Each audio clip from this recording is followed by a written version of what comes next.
அ அனைவருக்கும் வணக்கம். என் பேர் மோகனவாசன். நான் தருமபுரி மாவட்டத்தில காரியமங்கலம் வட்டத்தில இருந்து பட்டகப்பட்டிங்கிற ஒரு கிராமத்திலேருந்து வந்திருக்கேன். என்ன வந்து 1ஆம் தேதி, அதாவது நவம்பர் 1ஆம் தேதி 2025 அன்னைக்கு காலைல ஒரு 10:30 மணிக்கு வந்து ஏதோ ஒரு மாடு கட்டு போன இடத்துல வந்து ஏதோ பூச்சி கடிச்சிருச்சுன்னு நெனச்சுட்டு இருந்தோம். அதுக்கப்புறம் வந்து அருகிலுள்ள ஒரு ஆஸ்பத்திரியில வந்து ஒரு டிடி இன்ஜெக்ஷனும், கூட வந்து வந்து ஒரு வலி நிவாரணி மட்டும் எடுத்துட்டு இருந்தோம்.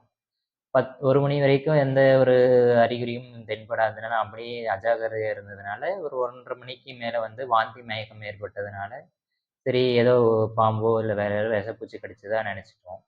ஸோ, அதனால வந்து சரி அருகில்ல வேற எந்த மருத்துவமனையும் இல்லாததுனால, நம்மள விஷமுறிவு மருத்துவமனை இல்லாததுனால, நம்ம டிசிஆர் மருத்துவமனைக்கு வந்து மதியம் ஒரு 3:30 மணி வாக்குல வந்து அட்மிட் ஆனோம்.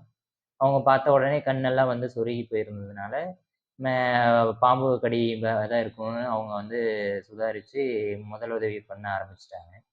முதல்ல வந்த உடனே வந்து விஷமுறிவு மருந்து குடுக்க ஆரம்பிச்சு, கால்ல வந்து வீக்கமா இருந்த இடத்துல வந்து ஒரு ஒரு ஒரு ஒரு இன்சிஷன் போட்டு வந்து உள்ள இருக்கிற விஷமான அந்த தேங்கியிருந்த ரத்தத்தெல்லாம் வெளிய நீக்கி, முதலுதவி செஞ்சுட்டு, அதுக்கப்புறம் வந்து வந்து ஐசியூல அட்மிட் பண்ணி ஒரு 3 டேஸ் வந்து ஐசியூல வந்து ஸ்டேபிள் பண்ணிட்டாங்க. உள்ள வந்து நல்லா வந்து எல்லாமே பார்த்துக்கிட்டாங்க. நல்லா வந்து நல்ல விஷமுறிவு மருந்து அன்னைக்கு மொத நாளே குடுத்ததுனால, அன்னைக்கு நைட்டே ஓரளவுக்கு நல்ல நினைவுகள், அப்புறம் வந்து கண்ல பார்வைகள்லாம் நல்லா தெரிய ஆரம்பிச்சுருச்சு. அப்புறம் வந்து 2வது நாள், 3வது நாள் அங்கேயே வந்து அப்சர்வேஷன்ல வச்சிருந்து, 3வது நாள் திங்கட்கிழமை சாயந்திரமா வந்து நம்மள வந்து ஜெனரல் வார்டுக்கு மாத்திருக்காங்க. மாத்துனதுக்கப்புறம் இப்ப வந்து எல்லாமே நார்மல் வேல்யூஸ் மாரி எல்லாம் ஸ்டேபிள் ஆயி நல்லா இருக்குங்க. பிரச்சனை இல்ல.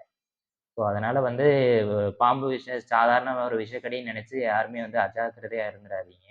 எந்த ஒரு விஷப்பூச்சியோ, இல்ல ஏதோ ஒரு கடிச்சது, கடி வீங்கிருச்சுன்னு தெரிஞ்சா உடனுக்குடனே வந்து ஏதோ அருகில் உள்ள ஹாஸ்பிட்டல்ல ஃபர்ஸ்ட்டு அணுகிட்டு, இல்ல அங்க முடியாத பட்சத்தில வந்து பக்கத்துல இருக்க டிசிஆர் ஹாஸ்பிட்டல்ல வந்து வந்து இது அணுகி உங்களோட உயிர வந்து பாதுகாக்குமாறு கேட்டுக்கொள்கிறேன். இங்க வந்து ஸ்டாஃப்ஸ் வந்து எல்லாருமே வந்து டாக்டர்ஸ் முக்கியமா வந்து எம்டி சார் வந்து அவர் ரொம்ப நல்லா கேர் எடுத்து பார்த்துக்கிட்டாரு. அப்பப்ப ஒரு நாளைக்கு 2 டைம், 3 டைம் மேல விசிட் வந்து பார்த்துட்டு இருக்காரு.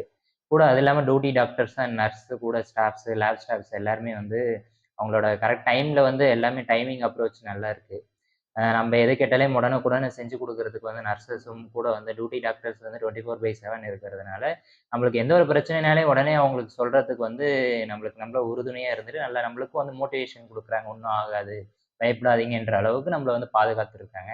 ஸோ அந்த விதத்தில வந்து டிசிஆர்ல ஒர்க் பண்ற அனைத்து மருத்துவர்கள், செவிலியர்கள் மற்றும் லேப் டெக்னீஷியன்ஸ் அப்புறம் தூய்மை பணியாளர்கள் அனைவருக்கும் நான் நன்றியை தெரிவித்துக் கொள்கிறேன்.